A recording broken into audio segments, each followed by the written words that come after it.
Dahil dyan, ito ang unang katanungan. Hypothetical, may chance ba na magkatuluyan kayo?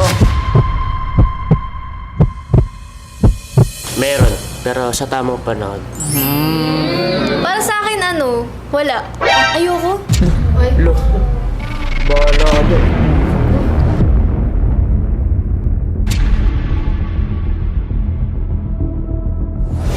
Oh, teka lang. Meron pa tayong pangalawang katanungan. Oh, dahil dyan, ito ang pangalawang katanungan. Na love at first sight ka na ba? If yes, sino? Oo, si Yana. Ikaw naman, Yana. Wala. Never pa. Never pa talaga. Sige, sige.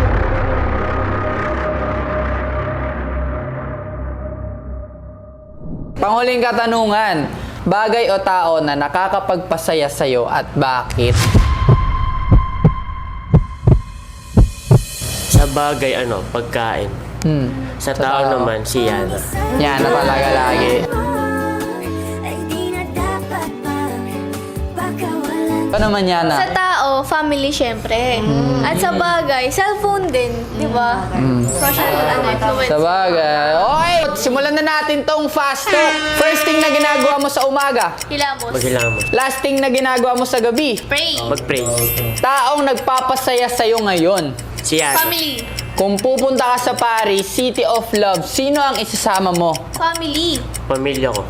Kung dessert ka, ano ka? Ice cream. Ice cream din. Biggest turn on. May pakisaakan. Mabango. Biggest turn off. Walang pakisaakan. Walang, hindi siya family-oriented. Attitude na gustong-gusto mo sa kapartner mo. Makulit. Mabait. What makes you blush?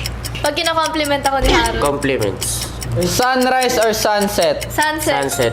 Naiisip mo kapag nababanggit ang pangalan ng kapartner mo. Makulit. TikTok. Gustong-gusto mong gawin kapag summer. Swimming. Swimming. Lugar na binabalik-balikan mo. School. Basketball court. Best friend o boyfriend, girlfriend? Best friend. Best friend. Happiness or milk tea? Milk. Milk tea. Best time for milk tea. After work. Every day. Fill in the blanks. Saran Cub. May income ka.